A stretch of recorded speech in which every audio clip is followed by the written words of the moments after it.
प्रिय विद्यार्थिनः, संस्कृतस्य कक्षायां भवतां स्वागतम्। संस्कृत व्याकरणं विभक्ति परिचयः द्वितीयः भागः। प्यारे विद्यार्थियों, संस्कृत व्याकरण में हम विभक्ति परिचय का अध्ययन कर रहे हैं। कल हमने विभक्ति परिचय के प्रथम भाग का अध्ययन किया। आज हम इसके दूसरे भाग का अध्ययन करते हैं। हमने जाना कि विभक्तियों से अर्थ ज्ञान कैसे होता है। प्रथमा विभक्ति जिसका अर्थ होता है ने, जैसे बालकः बालक ने। द्वितीया विभक्ति जिसका अर्थ होता है को, बालकम बालक को। तृतीया विभक्ति जिसका अर्थ होता है से या के द्वारा, जैसे बालकेन बालक के द्वारा, बालक से। चतुर्थी विभक्ति जिसका अर्थ होता है को या के लिए, जैसे बालकाय बालक के लिए। पंचमी विभक्ति जिसका अर्थ होता है से जुदाई, जुदा होने के, अलग होने के अर्थ में, जैसे बालकात बालक से। षष्ठी विभक्ति जिसका अर्थ होता है का के की, जैसे बालकस्या बालक का, बालकस्या बालक के, बालकस्या बालक की। सप्तमी विभक्ति जिसका अर्थ होता है मैं या पर, जैसे बालके बालक में या बालक पर। प्रथमा संबोधन होती है हे भो रे, या जैसे हे बालक हे बालक। इस प्रकार विभक्तियों से अर्थ ज्ञान होता है। अब वचनम किम सूचयति, विभक्तियां तीनों वचनों में चलती हैं और हमने पढ़ा कि संस्कृते त्रीणि वचनानि भवन्ति। तीन वचन कौन कौन से होते हैं? एक वचनम। एक वचनम क्या होता है? एक वचनम एक वस्तु सूचनार्थम एक वचनम भवति, अर्थात एक वस्तु की सूचना के लिए एक वचन होता है जिसे हम सिंगुलर कहते हैं। यथा जैसे बालकः अर्थात एक बालक। द्विवचनम, द्विवचन क्या होता है? वस्तु द्वय सूचनार्थम द्विवचनम भवति, अर्थात दो वस्तुओं की सूचना के लिए जब हम प्रयोग करते हैं तो उसे द्विवचन कहते हैं, जिसे आजकल क्या कहते हैं अंग्रेजी में? ड्यूअल। यथा बालकौ दो बालक।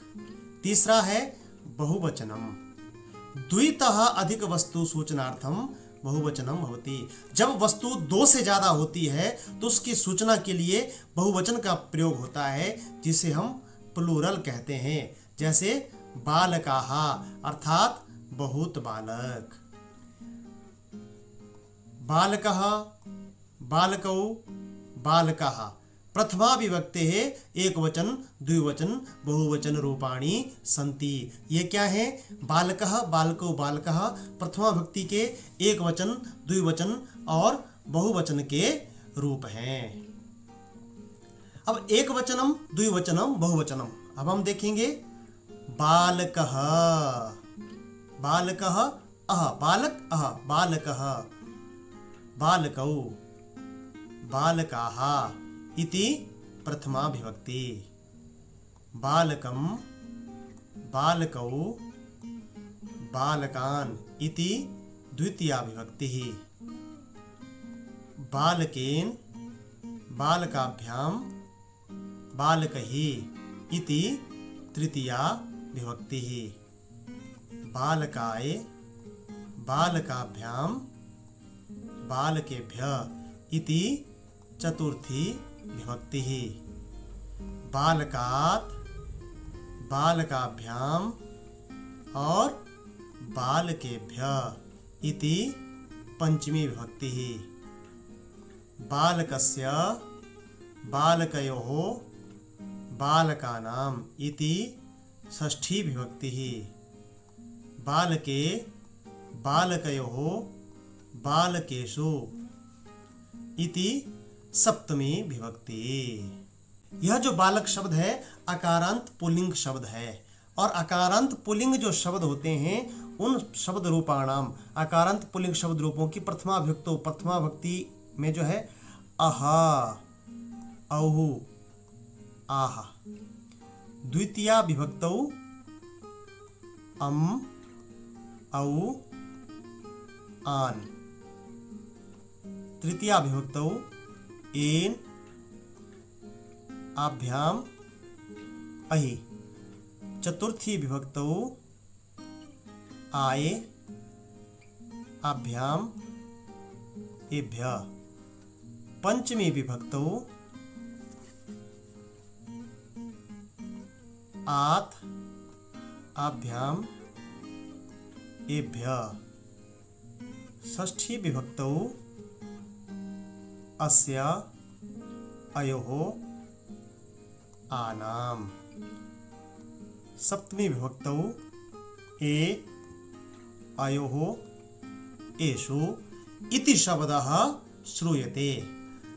अकारांत पुल्लिंग शब्दों में क्या होता है, जब विभक्तियों में रूप बनाते हैं तो ये शब्द रूप जो हैं हमें सुनाई देते हैं। जिस प्रकार से हमने बालक शब्द देखा, बालक शब्द के जो रूप थे आपने अभी देखा पीछे, तो क्या था, यहाँ पर बालकः बालकः बालकौ बालकौ बालकौ बालकः बालकः बालकः बालक अम बालकम बालकौ बालकौ बालकान बालकान। तृतीया विभक्ति एक वचन में बालक एन बालकेन।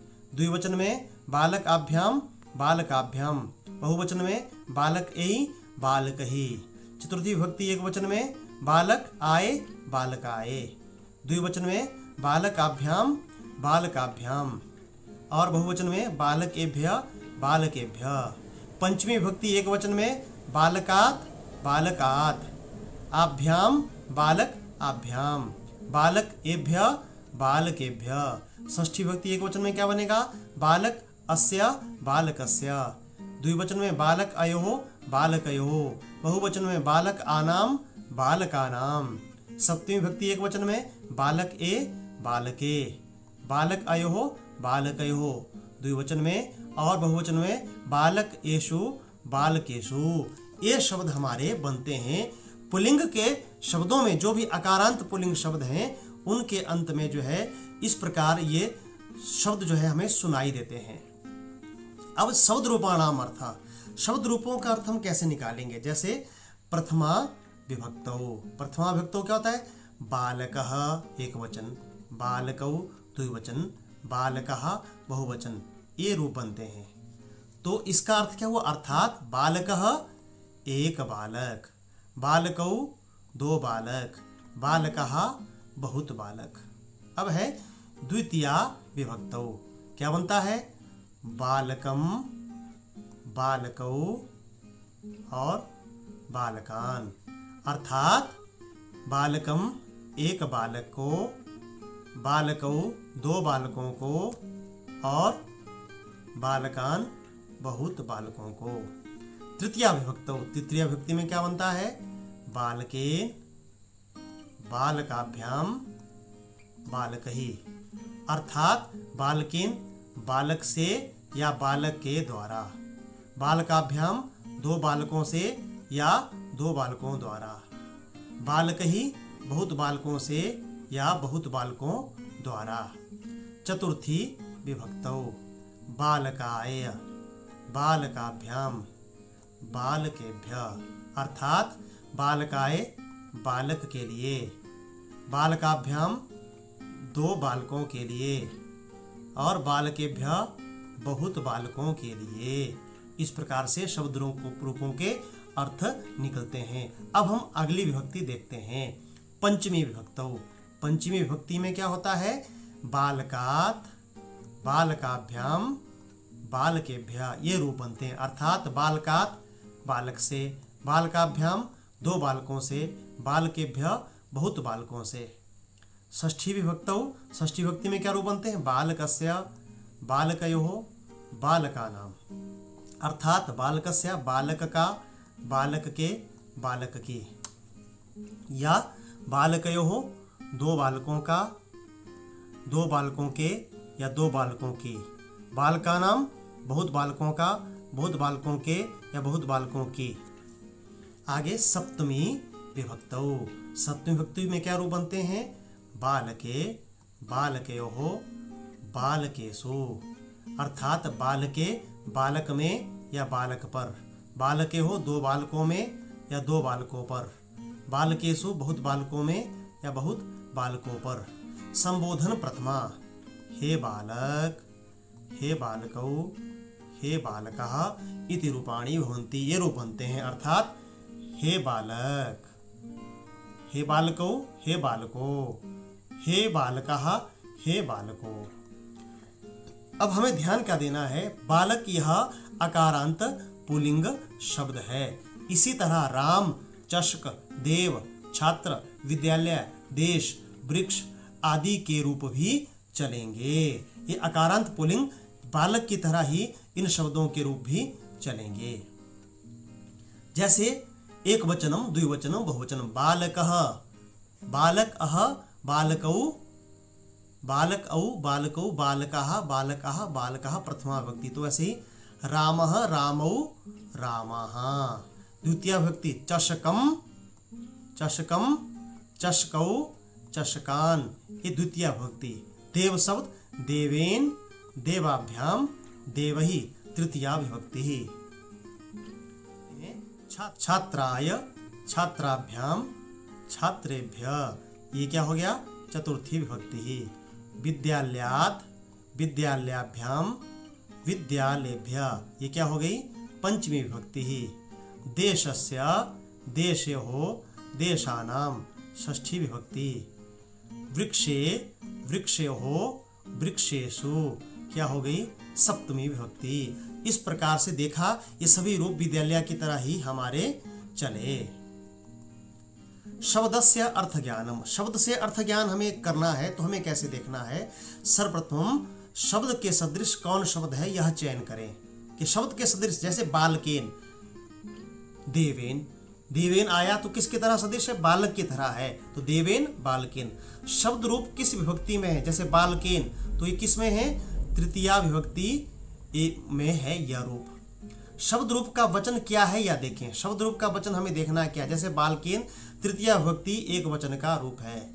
उसके बाद विभक्ति का अर्थ और वचन का अर्थ जोड़ें। जैसे अब देख लिया कि विभक्ति क्या है, बालकेन, विभक्ति क्या होता है, तृतीया विभक्ति क्या होती है, से के द्वारा, तो अर्थ क्या हो जाएगा, बालक के द्वारा। ऐसे हमें शब्दों के अर्थ का ज्ञान हो जाता है। अब हमें देखना है यहाँ पर, हे छात्रों, विद्यालय का शिक्षक विद्यालय में पुस्तकालय से अपने हाथ से छात्रों के लिए पुस्तकें देता है। इस वाक्य में सातों विभक्तियों का प्रयोग है। अब हमें क्रम से जो है निकालना है, तो देता है कह ददाति, तो सबसे पहले क्या है, शिक्षकः ददाति, यहाँ क्या है, प्रथमा विभक्ति।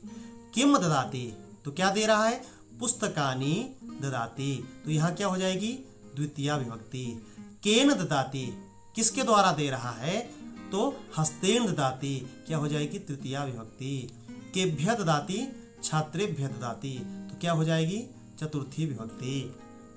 आगे कस्मात् ददाति, किससे देता है, पुस्तकालयात्, पुस्तकालय से देता है, तो क्या हो जाएगी, पंचमी विभक्ति।